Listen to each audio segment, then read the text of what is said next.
تھا الفاظ یہی استعمال کر کے. تو پھر چونکہ وہ جس دھاندلی کو رد کرنے کے لیے مولانا روم نے کئی صدیاں پہلے بولا تھا، وہ دھاندلی اس زمانے میں بھی ہو رہی تھی جو اقبال کا زمانہ تھا، اور آج بھی ہو رہی ہے جو ہمارا زمانہ ہے. تو اس لیے ہم نے پھر وہ، اور یہ ایسی چیزیں ہیں کہ جو عام اردو خواں طبقہ یا یہ سکول پڑھے ہوئے لوگ محض نہیں سمجھ سکتے، نہ بیان کر سکتے. تو مولانا روم نے یہ کہا تھا مثنوی شریف میں، انہوں نے یہ کہا تھا کہ اے گرفتار ابو بکر و علی، یہ پہلا مصرع تھا، اے گرفتار ابو بکر و علی تو چے دانی سر حق کے غافلی. انہوں نے کہا تھا اے ابو بکر و علی رضی اللہ تعالی عنہما کے گرفتار، تجھے حق کا کیا پتا ہے، تو تو غافل ہے. دونوں کو کہا اے گرفتار ابو بکر و علی تو چے دانی سر حق کے غافلی، حق کے راز کا تجھے کیا پتا کہ تو غافل ہے.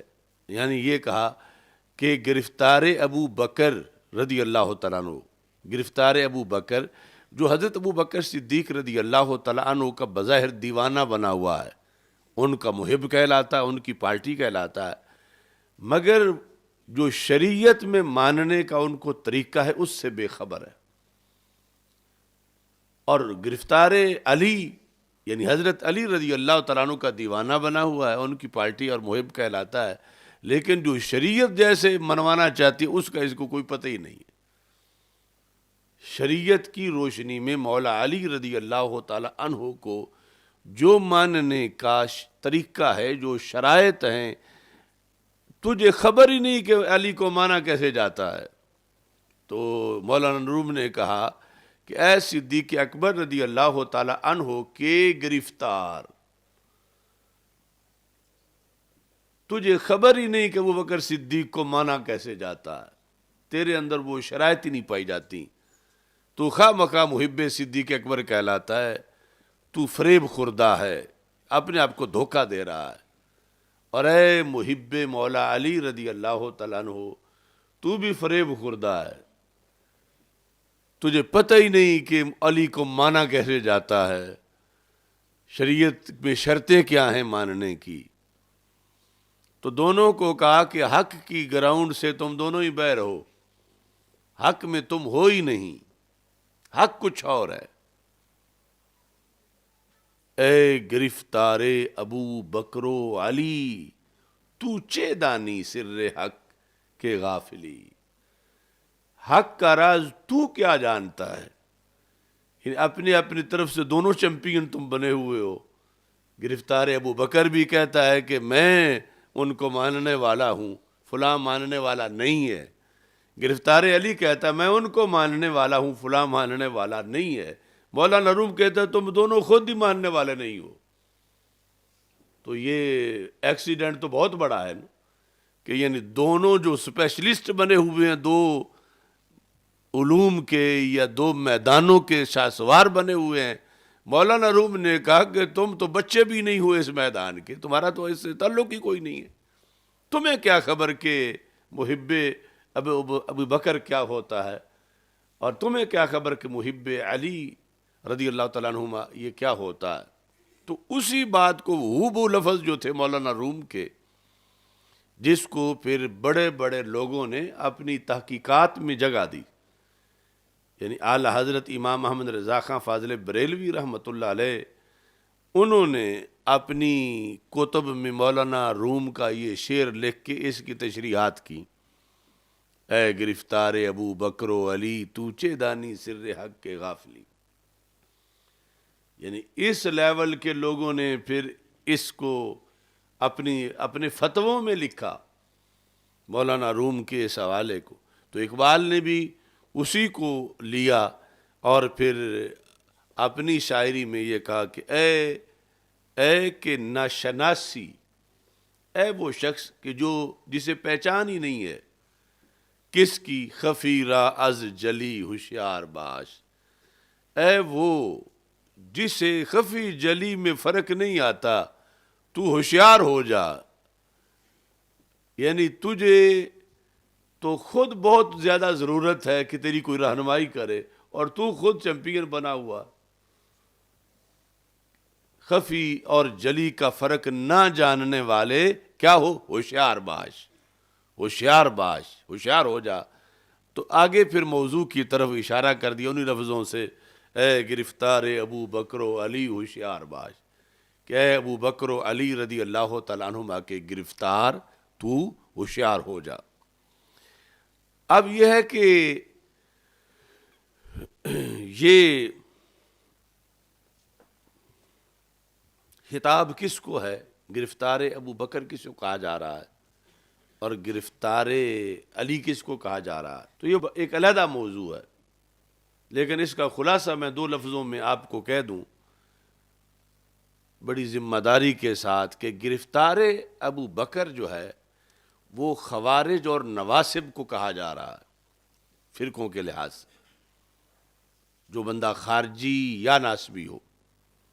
اور گرفتار علی جو ہے یہ رافضی کو کہا جا رہا ہے. گرفتار علی یہ رافضی اور اس کے ضمن میں تفضیلی کو، اور گرفتار ابو بکر جو ہے وہ کہا جا رہا ہے خارجی اور ناسبی کو. تو مولانا روم کہتے ہیں تم دونوں دھڑوں کے حق سے کوئی تعلق نہیں ہے، تم حق کی گراؤنڈ سے خود اپنے کرتوتوں کی بنیاد پہ آؤٹ ہو چکے ہو. اور اقبال کہتا ہے کہ تم جاگ جاؤ سوئے ہو، تمہیں پتہ کوئی نہیں، تمہیں اتنا نہیں پتا خفی جلی کا فرق کیا ہوتا ہے، اور تمہیں کیا پتہ ہونا ہے. تو ان سے ہٹ کر کہ نہ گرفتار ابی بکر ہو نہ گرفتار علی ہو تو وہ سنی ہوتا ہے.